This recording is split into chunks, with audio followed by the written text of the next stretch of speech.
Hello. हाँ, नमस्कार दोस्तों एंड जय हिंद दोस्तों। हिंदी भाषा, देखिए सबसे पहले मैं आज का टॉपिक मेरा रहेगा हिंदी।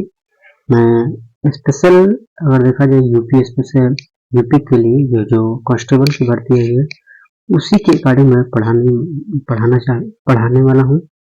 अब देखिए हिंदी हिंदी का मेरा टारगेट रहेगा, मैं शेड्यूल पहले बता दूं। देखिए टारगेट हमारा 37/37 होना ही चाहिए।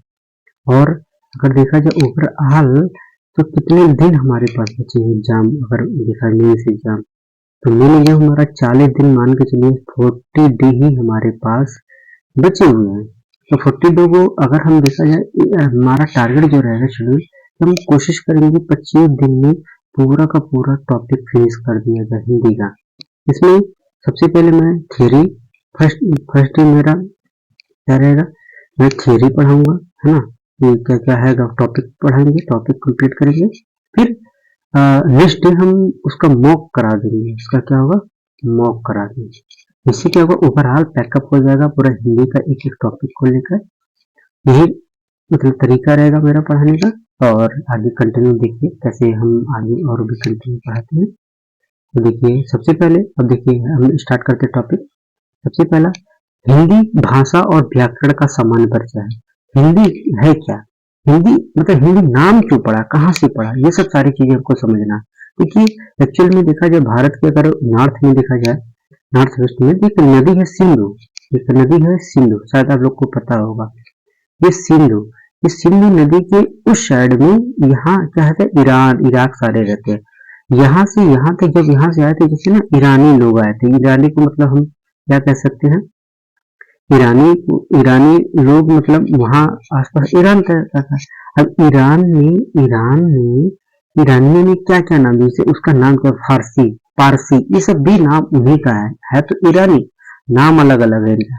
और वो सब जो उच्चारण करते थे, तो जैसे से को है कहते थे, त थ को द कहने लगते थे। यहाँ देखिए द ध को द कह देते थे, प फ को प बोलते थे ये।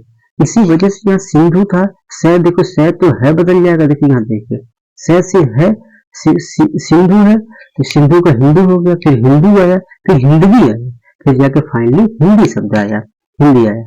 ठीक है, समझ में आया, आई थिंक समझ में आया हुआ। हिंदी, अब देखा जाए हिंदी शब्द किस भाषा का शब्द है, ये अगर पूछा जाए तो हमेशा हम बोलेंगे पारसी, पारसी या फारसी या ईरानी भाषा। क्योंकि देखिए ईरानियों ने ही इसे डेवलप किया, इसका नाम बोला था, इसलिए इसका नाम हिंदी। अगर पूछा हिंदी शब्द किस भाषा का शब्द है, तो हमेशा हम लोग बताएंगे पारसी, फारसी या ईरानी भाषा का शब्द। ऑप्शन में कोई तीनों में से कोई एक ऑप्शन जरूर रहेगा, इसके अकॉर्डिंग हम बताएंगे। तो देखिए सिंधु प्लस स्थान, देखिए सिंधु हो गया हमारा, हिंदू हो गया, फिर स्थान मतलब वहां के लोग, उसी के नाम के अकॉर्डिंग ये देखिए पड़ा, हिंदुस्तान नाम पड़ा। ठीक है, नेक्स्ट नेक्स्ट आगे टॉपिक देखा जाए, क्या होगा, ध्यान देखिए। अब नेक्स्ट एक क्वेश्चन हमेशा एग्जाम में आता है, भाषा। भाषा जो होता है ये किस शब्द से लिया था, हमेशा बोलेंगे कि, ये हमेशा बोलेंगे हम लोग कि भाष शब्द से मिलकर बना है। भाष, ये भाष किसका, संस्कृत शब्द से लिया है। इसका मतलब होता है प्रकट करना, या भाव या विचार को प्रकट करना। ठीक है, अब देखिए एक क्वेश्चन बहुत बहुत इंपॉर्टेंट है, बहुत सारे लोग को नहीं पता होगा। देखिए मनुष्य और पशु में क्या अंतर है, अक्सर पूछा गया मनुष्य और पशु में क्या अंतर है, तो अक्सर लोग नहीं बता पाए, लेकिन आज देखिए हम बता दे रहे हैं। क्योंकि मनुष्य जो होता है भाषा तो जानता ही जानता है, भाषा के साथ साथ वो सामाजिकता के बारे में, सामाजिकरण वो जानता है, समाज के बारे में सोच उसकी होती है, सामाजिक प्राणी होता है। बोला जाए मनुष्य एक सामाजिक प्राणी है, लेकिन पशु सामाजिक प्राणी नहीं है, इसलिए दोनों में अंतर देखा है। मनुष्य हमेशा सामाजिक प्राणी होता है। आगे टॉपिक हम देखेंगे। देखिए अब देखिए हिंदी का कैसे डेवलपमेंट हुआ संस्कृत के अकॉर्डिंग, कौन से कैसे कैसे। तो देखिए सबसे पहला हिंदी भाषा जो हुआ था, ये संस्कृत है। संस्कृत भी दो टाइप की होती है, वैदिक संस्कृत, एक लौकिक संस्कृत। वैदिक संस्कृत में 1500 ईसा पूर्व से लेकर 1000 ईसा पूर्व के आसपास था। और ये सब वेद के अकॉर्डिंग, जो वेद थे हमारे 4 वेद है, उसके उस समय ये टाइम पीरियड चल रहा था। फिर लौकिक संस्कृत में क्या है, लौकिक में 1000 ईसा पूर्व से लेकर 500 ईसा पूर्व तक ये रामायण, जिसमें क्या है, इस पीरियड में रामायण के बारे में बात किया गया। फिर अगला वाला संस्कृत पर पाली भाषा है। पाली भाषा किसकी है, बौद्ध ग्रंथ, बौद्ध ग्रंथ, फिर बौद्ध ग्रंथ, बौद्ध ग्रंथ में पाली भाषा लिखी गई 500 ईसा पूर्व से लेकर 1 ईस्वी तक था। फिर जैन, उसके बाद अगला आया प्राकृत। अब ये प्राकृत हो गया, प्राकृत में जैन था, जैन देखिए जैन ग्रंथ था 1 ईस्वी से 500 ईसा तक। फिर उसका बिगड़ा हुआ रूप अपभ्रंश कहते थे, अपभ्रंश, जिसे अवहट, अवहट विकर का एक भाग सौरसेनी भी कहते हैं। देखिए कैसे याद करेंगे, जैसे संस्कृत पाली प्राकृत, ऐसे एक सीक्वेंस आप हमेशा याद करिए इस फॉर्म में, संस्कृत पाली प्राकृत अपभ्रंश फिर अवहट, फिर इसके बाद आ जाएगा ये आ जाएगा देखिए अपभ्रंश, फिर सौरसेनी, सौरसेनी का हिंदी भाषा का उत्पत्ति। अब देखिए वही हम चीजें कहाँ से आपको बता रहे थे, ये सारी चीजें देखिए कहाँ से हिंदी आया, हिंदी ऐसा नहीं भाषा शब्द ऐसे हुआ, ये हिंदी शब्द किस भाषा परिवार से, भाषा पारसी पूरा का पूरा यहाँ से डेवलप हुआ। फिर ये देखिए यहाँ से ये वाला हिंदी कैसे डेवलप हुआ, तो वही चीजें यहाँ एक रूपरेखा याद होना चाहिए, संस्कृत फिर पाली प्राकृत और अपभ्रंश, अपभ्रंश का अवहट, अवहट हिंदी भी कहते हैं। इसे इससे इसी का एक भाग है सौरसेनी, सौरसेनी ये देखिए 500 ईसा पूर्व से 1000 ईसा पूर्व। फिर ये हिंदी भाषा का शब्द हुआ, लगभग ये हिंदी भाषा हुआ, हिंदी ईस्वी में वर्तमान समय तक ये हिंदी ही चली आ रही है। अब हिंदी का देखा जाए, हिंदी का मानक समय जो होता है, हिंदी का मानक समय 1100 ईसा पूर्व के आसपास होते हैं। तो देखिए अब इसी में देखा जाए तो कि अब नया टॉपिक जो है लिपि, लिपि का प्रत्येक भाषा अपने निश्चित चिन्ह होते हैं जिन्हें हम लिपि कहते हैं। लगभग सबको पता होगा लिपि क्या होता है, इसमें कोई एक्स्ट्रा चीजें देखिए। अब इसमें क्या है इम्पोर्टेंट, देवनागरी लिपि, देवनागरी लिपि में कौन कौन सी भाषा लिखी है देखिए, होता है हिंदी, संस्कृत, नेपाली, मराठी, ये सब के सब क्या है देवनागरी लिपि, जो ब्राह्मणी लिपि है, देवनागरी लिपि ब्राह्मणी लिपि इसी का ही पार्ट है, ब्राह्मणी लिपि का, ब्राह्मणी लिपि में ही देवनागरी लिपि है। और कौन सी जैसे मात्राएं भी यूज किया जाता है, आ इ उ री ई ए उ औ, ये सब के सब क्या ब्राह्मणी लिपि में ही यूज किया जाता है देवनागरी। ये क्वेश्चन बहुत इंपॉर्टेंट है, अभी देखिए आप लोग इसके बारे में कि देखिए यहाँ पूछा जाता है, ये क्वेश्चन पूछा जाता है हिंदी वर्णमाला का अंतिम व्यंजन कौन सा होगा, तो हमेशा आप है बताएंगे, क्या बताएंगे, है बताएंगे। हिंदी वर्णमाला का अंतिम व्यंजन है होता है, लेकिन अगर देवनागरी लिपि का अंतिम चिन्ह कौन सा होगा तो हमेशा आप बताएंगे ज्ञा, ज्ञा कहते हैं ज्ञा, ठीक है। आगे देखिए जाए टॉपिक विशेष, देखिए विशेष हिंदी की मानक लिपि देवनागरी है जिसकी उत्पत्ति ब्राह्मणी लिपि से हुई है। अब इसमें देखिए स्वर व्यंजन में आएगा, स्वर व्यंजन क्या होता है देखिए, अब सीधे मतलब वर्णमाला, वर्णमाला का मतलब होगा वर्णों के व्यवस्थित क्रम को ही हम वर्णमाला कहते हैं, वर्णमाला के व्यवस्थित क्रम को, वर्णों के व्यवस्थित क्रम को हम वर्णमाला कहते हैं। वर्णमाला भी दो तरीके से, एक स्वर एक व्यंजन।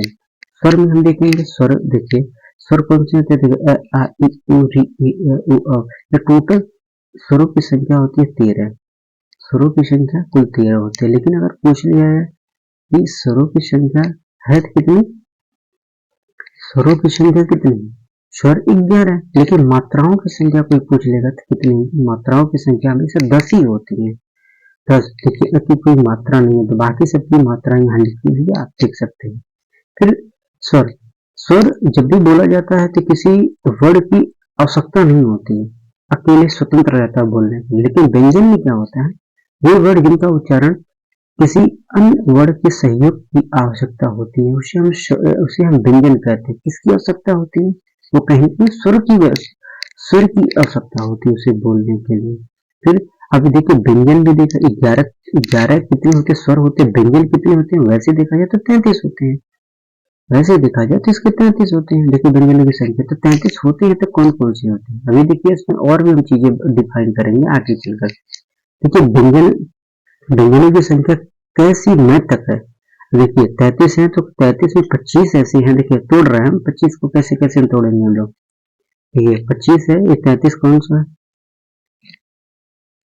अब देखिए यहाँ 33 है तो 33 में देखिए 25, ये देखिए कैसी मैं तक 25 है, इसमें और भी ब्रेक कर दे रहे हैं कौन कौन से स्पर्श व्यंजन जिसे कहते हैं 25 जो होंगे, इसमें क वर्ग होगा, क वर्ग प वर्ग ट वर्ग के प्रारंभ में तो 4 स्पर्शी व्यंजन आएगा।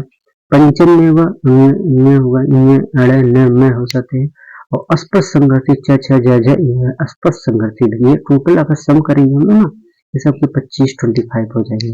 फिर देखिए अगला अंतस्थ व्यंजन कितने होते? 4। य, र, ल, व, ये सब 4 अंतस्थ व्यंजन होंगे। उष्म व्यंजन जैसे कहते हैं, उष्म मतलब गर्मी, जहाँ बोलने में से गर्माहट हो, स, सब देखिए कंठ, जैसे उसमें संघर्षी व्यंजन होते हैं। टोटल सम करेंगे ना, देखिए 25, 4, 29 और 4 कितना होगा? 33। 33 व्यंजनों की संख्या आ गई। फिर आगे नेक्स्ट टॉपिक पे हम बात करते हैं आगे। अब जैसे हिंदी वर्णमाला में वर्णों की संख्या कोई पूछेगा तो हम 44 बताएंगे। क्या बताएंगे? 44 बताएंगे। हम क्या बताएंगे? 44 बताएंगे। लेकिन लेकिन इन वर्णों की संख्या पूछा जाए तो हम 52 बताएंगे। ये हमेशा याद करना, एग्जाम में पूछा ही जाता है। अब देखिए स्वर कितने होते हैं, इसमें काउंटिंग करवाते 52 कैसे हुए, ये तो जानकारी होनी चाहिए 52 कैसे हुए। स्वरों की संख्या देखिए, स्वरों की संख्या 11, व्यंजनों की संख्या 33। अयोग वाह कितने? अयोग वाह कौन है? जो अंग अह होते हैं, ये अयोग वाह कहते हैं, ये स्वर में नहीं काउंट होते हैं। उत्क्षिप्त व्यंजन होते हैं, दो ड ढ कहते हैं, ये दोनों आते हैं। और संयुक्त व्यंजन होते हैं 6, त्र, ज्ञ, स्र, जिसका हम ये देखिए संयुक्त व्यंजन क्यों कहते हैं? इसके दो व्यंजनों से कहीं न कहीं मिलकर दो व्यंजन का यूज किया गया है। दो देखिए, क स का यूज किया, त र का यूज किया गया, ज ञ का और स र। ये देखिए 6 रहेगा कैसे, ये बहुत इंपॉर्टेंट है, हर एग्जाम में लगभग ये पूछा जाता है, ये याद करने की जरूरत है। फिर यहाँ देखिए ये 6 तरह का कैसे से मिलेगा, त र से होगा, ज ञ से अ स र। देखिए ये सब सारी चीजें आपको एक बार हम ओवरव्यू दे रहे हैं। फिर इसके बाद जो होगा ना, अभी हम प्रैक्टिस करवाएंगे नेक्स्ट चैप्टर में, इसी से रिलेटेड लगभग टॉप 50 क्वेश्चन हम करा देंगे इतने, जिससे आपका पूरा का पूरा कंप्लीट इससे तैयार हो जाएगा इस टॉपिक से। आगे देखिए इसमें क्या होगा। अभी जैसे ना कि अब ये भाषा कैसे डेवलप हुआ, भाषा हुआ तो कैसे हुआ। सबसे पहले देखिए जैसे राष्ट्र, ये देखिए अब सब लोग लगभग गांव में ही रहते हैं। देखिए सबसे पहले एक गांव देखिए जाए, ये गांव सबसे पहले देखा जाए, इसमें ये एक अब देखेंगे एक गांव होता है सबसे छोटा, उससे बड़ा होगा एक तहसील होता है, फिर तहसील से बड़ा क्या है, जिला होता है, और जिला से बढ़कर जिला, बहुत सारे जिला मिलकर के एक गांव राज्य का निर्माण करते हैं, फिर बहुत सारे राज्य मिलकर क्या करते हैं, राष्ट्र का निर्माण करते हैं। उसी तरह यहाँ देखा जाए ना कि जैसे मातृभाषा, एक लोकल लैंग्वेज है मातृभाषा, फिर उसके बाद बोली होती है, कुछ क्षेत्रों में बोली, फिर उपभाषा आता है, फिर भाषा, राजभाषा आती है, फिर राष्ट्रभाषा आता है। हम एक क्वेश्चन आप लोगों से पूछ रहे हैं कि राष्ट्रभाषा और राजभाषा में क्या अंतर है। हमेशा बोला जाता है हिंदी क्या है, हिंदी हमारी राज्य भाषा है। तो क्यों राजभाषा है, कोई बताएगा इसमें राजभाषा क्यों नहीं है, राष्ट्रभाषा क्यों नहीं है? क्योंकि देखिए यहाँ आप समझिए पहले तो राष्ट्रभाषा कौन सी होती है। कभी भी 2/3 अगर वहाँ के लोग लगभग 66% लोग, लगभग 66% लोग अगर किसी भी राष्ट्र में या किसी भी प्रदेश में या एरिया में बोलना पढ़ना लिखना जानते हैं, उस भाषा को हम राष्ट्रभाषा कहते हैं। क्या कहते हैं? उस भाषा को हम राष्ट्रभाषा कहते हैं। लेकिन लेकिन हमारा इंडिया में जो हिंदी है, क्या हिंदी पूरा 66% लोग बोलते हैं? ऐसा नहीं, ऐसा नहीं है। क्यों?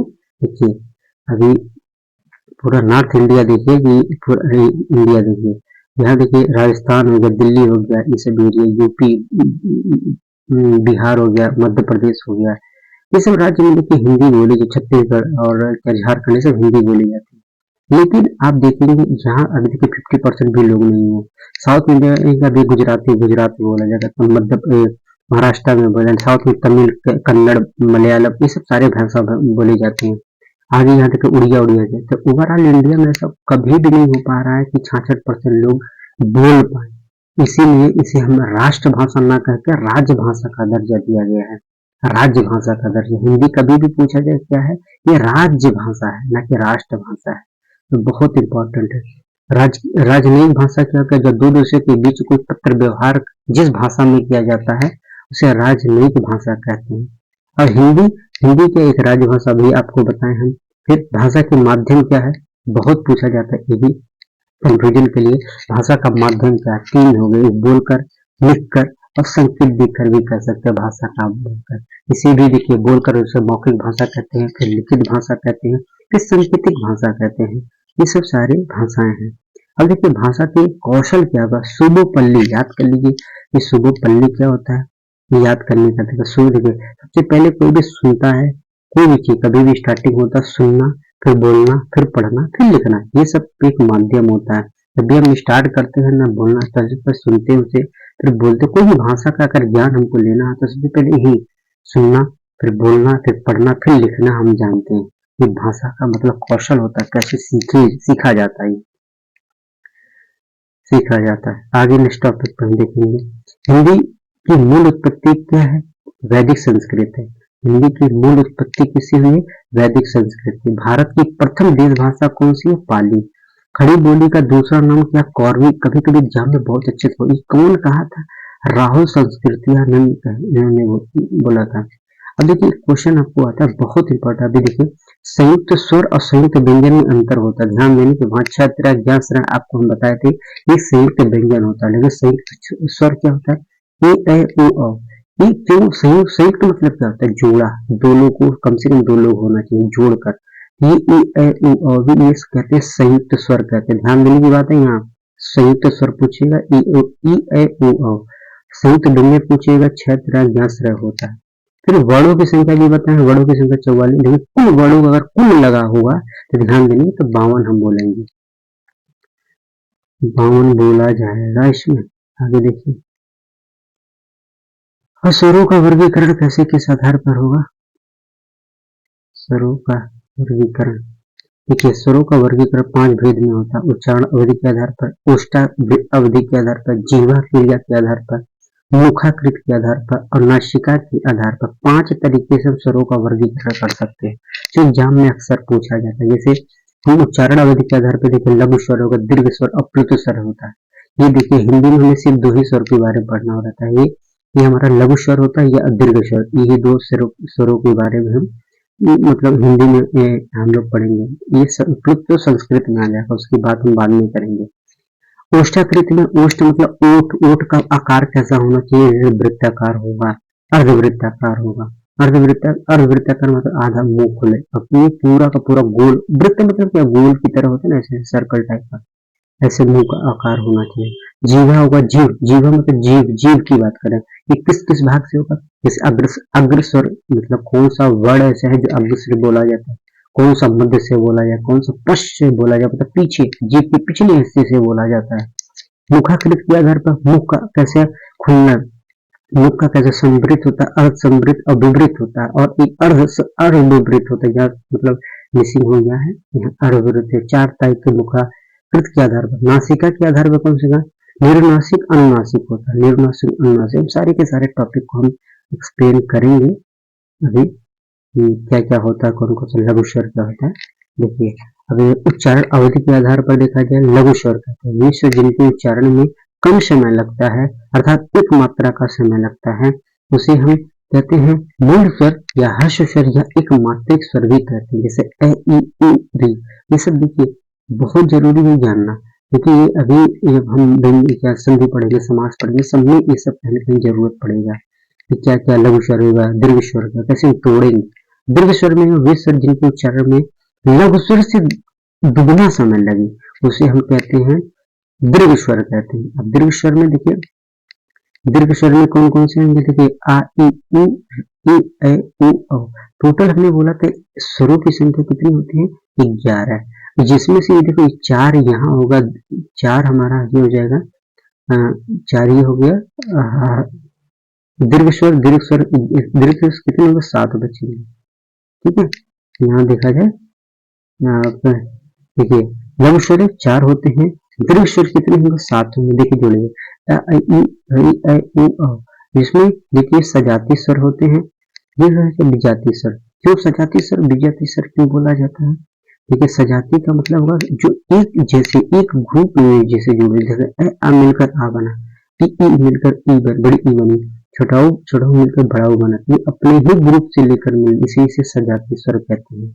अब विजाती होगा, विजाती मतलब 2 स्वरों का मिल, अलग अलग स्वरों का मिलकर ही बनता है, जैसे ई ऐ उ अ होता है, जैसे ए आ मिलकर यहाँ देखा जाए ए आ ई मिलकर ए बनाएगा, ए आ उ सुनते ए बनेगा, ओ औ का मिलकर देखिए ओ बना है, ए औ का मिलकर यहाँ ओ है, ओ यहाँ देखिए ए ओ होगा, ये दोनों मिलकर क्या बनाएंगे, हमेशा अ बनाएंगे।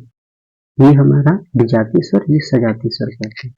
आगे हम बात करें ओष्ठाकृत के आधार पर।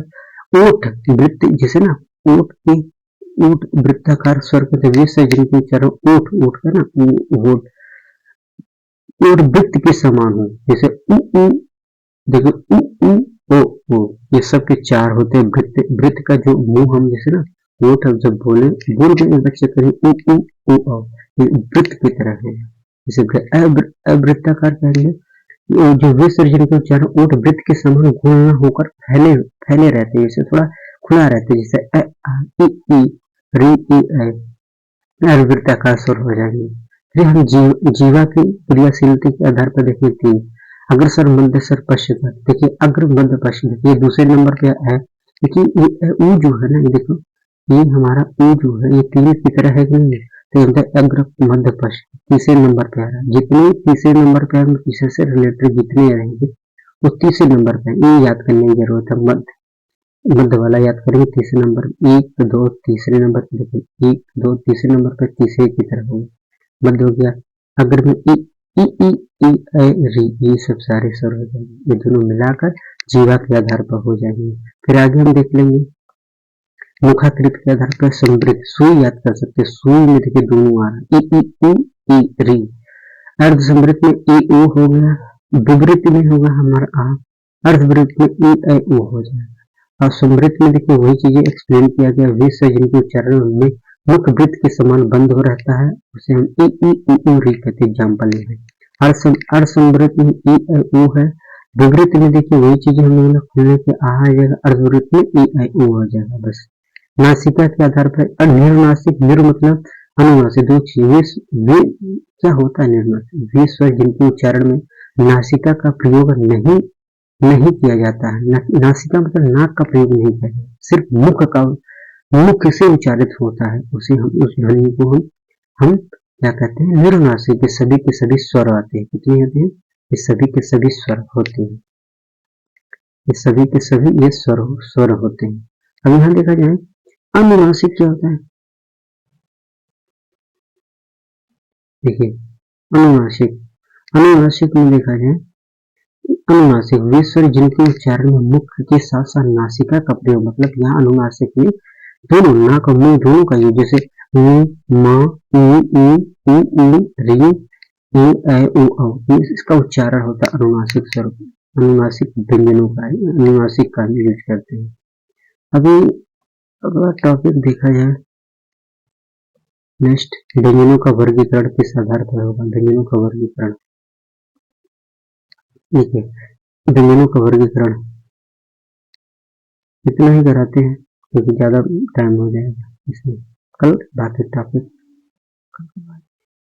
Thank you sir, thank you.